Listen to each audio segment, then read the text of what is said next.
आइए। तिवारी जी महाराज जी का गुरु जी का आगमन हो चुका है और हम लोग दिल की गहराइयों से तिवारी जी महाराज का प्रणाम करते हैं। तिवारी जी महाराज की, तिवारी जी महाराज की हर हर महादेव।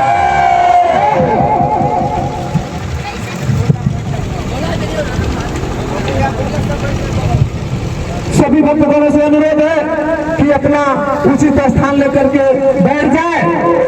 बच्चे जितने आगे हैं आप लोग भी बैठ जाइए।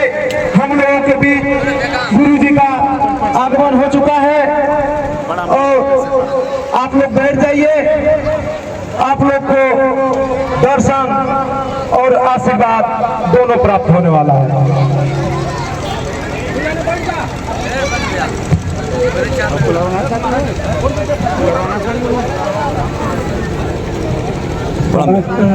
पंडित जी क्या हाल है सर? बढ़िया बढ़िया। अरे भैया परम सौभाग्य की बात है कि हम लोगों के बीच में प्रातः स्नान महाराज श्री का भगवान सदगुरुदेव का 1 मिनट के लिए आदेश हुआ है। महाराज सदगुरुदेव को बैठे 29 साल गद्दी पर हो गया है। अपनी तप और तपस्या से इन्होंने इस मठ का इतना विकास किया है और जनता के प्रति इतना इनका प्रेम रहता है।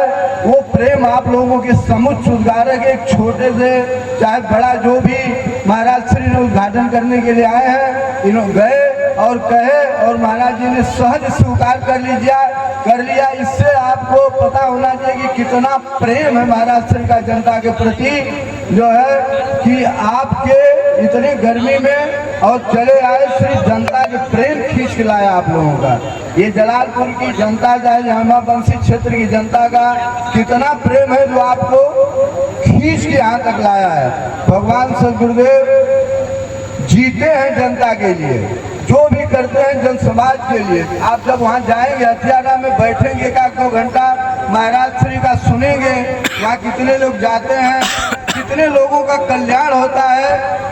अब वहाँ जाने के बाद आपको पता चलेगा, जब उनके सानिध्य में जा करके वहाँ बैठेंगे। इस क्षेत्र में पिछड़ा क्षेत्र ही हम कहेंगे, उससे हम नहीं कहेंगे, क्योंकि गाजीपुर में हमारे यहाँ सड़क नहीं है, कोई फैक्ट्री नहीं है, कोई बहुत बड़ी यूनिवर्सिटी नहीं है, लेकिन एक हथियाराम है जो आज इस गाजीपुर को पूरे भारत में जो है नाम कर दिया इस क्षेत्र का।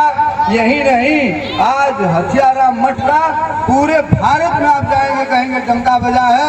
अभी आप कुंभ में देखिए गए थे, गुरु श्री भगवान श्री ने 45 दिन तक इतनी बड़ी तपस्या की वहाँ कुंभ में रह करके कि बड़े बड़े वहाँ मानता है, बड़े बड़े पूरे शंकराचार्य है और मठ का जो है नाम उजागर हुआ। सिद्धपीठ का नाम आज भारत में चमक रहा है हमारे भगवान सदगुरुदेव की तपस्या से।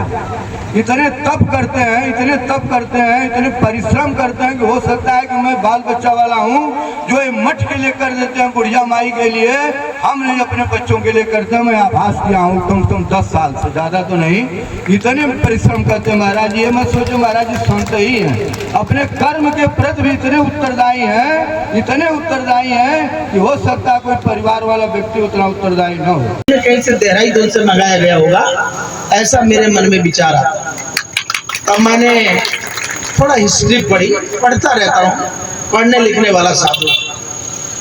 तब एक श्याम यति जी महाराज यहाँ पर मुबारकपुर में, जिनका मूल स्थान संभवतः समाधि है,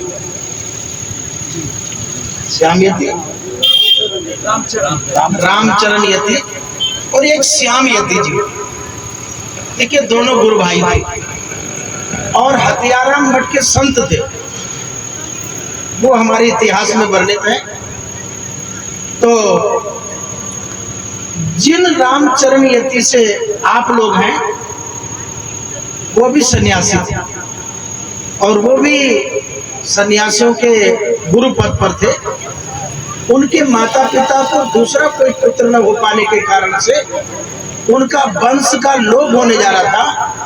तो सिद्धपीठ पर की गद्दी पर बैठे हुए गुरुजी ने, श्याम यति जी ने रामचंद्र यति जी से कहा, गुरु भाई देखिए तुम्हारी वंश परंपरा समाप्त हो रही है, इसलिए तुम, यही धर्म कहता है तुम वापस जाओ। क्योंकि वो भी भगवान कृष्ण ने ही कहा है अर्जुन से, तुम उठो लड़ाई लड़ो, वरना क्षत्रियों की जो वंश परंपरा है वो डूब जाएगा। लुप्त पिंडोदक क्रिया कहा, उठाकर ग्रंथ पढ़िएगा। उन्होंने कहा अगर तुम ऐसी लड़ाई नहीं लड़ोगे तो लुप्त पिंडोदक मुझे मिलते हैं कि मैं कार्यक्रमों में जाकर के कार्यक्रमों में भाग लूं, उनका मंच साझा करूं। मगर मैंने मरसू जी से कहा देखिए बहुत हो हल्ला लाउड स्पीकर गाना बजाना ना हो, क्योंकि अगली बगल के गांव में मुझे बड़े बड़े सम्मानित लोगों ने आमंत्रित किया था, मगर मैं नहीं जा सका, अपने किसी व्यस्तता के वजह से वहां उपस्थित नहीं हो सका। तो ये संयोग है मेरा कि मैं इस वस्त्रालय के इस शुभारंभ पर उपस्थित हो सका हूँ। ये आप सबको तो प्रसन्नता होगी ही होगी, मगर जरा मेरे चेहरे की तरफ देखिए, मुझे आपसे ज्यादा दुगनी प्रसन्नता है।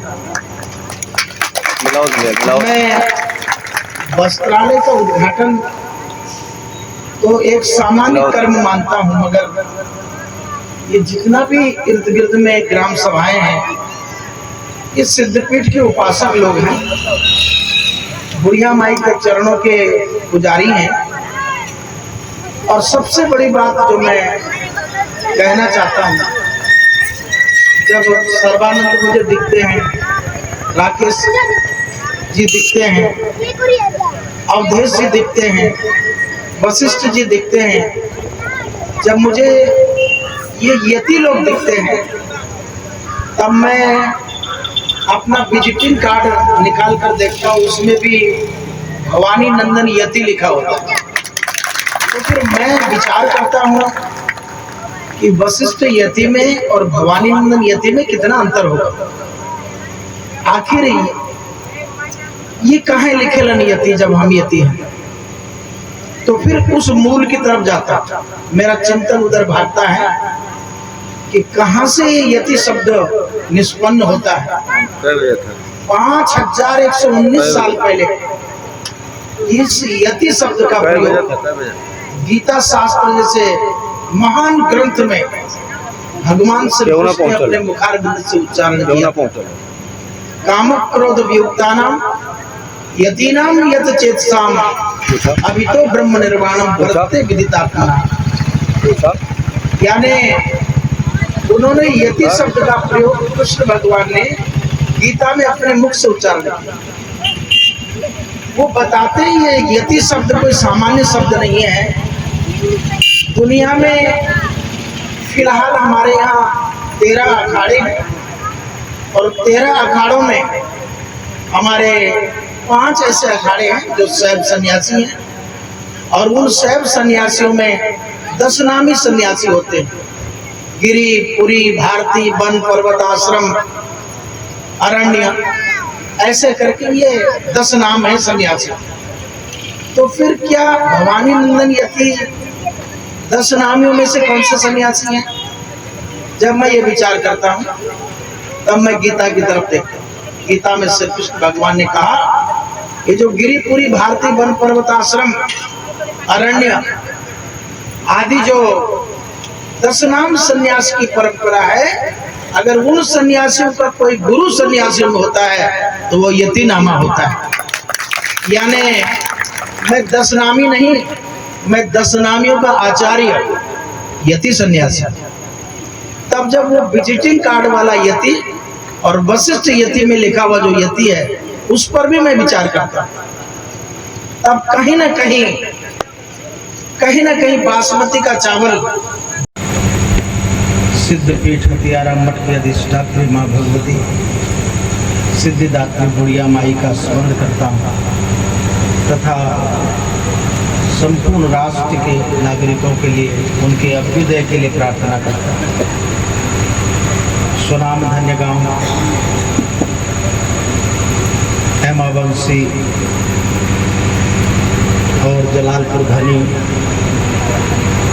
साथ ही में मुबारकपुर, शाहपुर और बहुत सारे आजू बाजू में सिद्धपीठ के अनुयायी शिष्य जनों के समस्त ग्रामवासियों का हृदय की गहराई से शुभकामना देते हुए धन्यवाद करता हूँ। मंच संचालक राकेश जी, मरशु यति जी और हम लोग के नेताजी बाबू छेदी सिंह, चेलूगिरी भी सर्वानंद जी और हमारे जो आचार्य आए हुए हैं यहाँ पर आमोद जी, प्रमोद थाना से संबद्ध तमाम पुलिसकर्मी, पत्रकार बंधु, स्कूल कॉलेजों के नन्हे मुन्ने शिशु भी यहाँ पर इस कार्यक्रम की शोभा बढ़ा रहे थे। विशेष रूप से माताजी लोग इस चिलचिलाती हुई गर्मी में घर से निकलकर हम सब के आगमन की खुशी में बहुत समय से प्रतीक्षारत थी। जी को इस कार्यक्रम के लिए धन्यवाद इसलिए देना चाहता हूँ। बड़ा लंबा अंतराल हो जाता है, क्षेत्र में आने जाने का क्रम बड़ा विलम्ब हो जाता है और जो दरस परस की प्रक्रिया है, जो कम्युनिकेशन गैप है, अंतराल हो जाता है लंबा। तो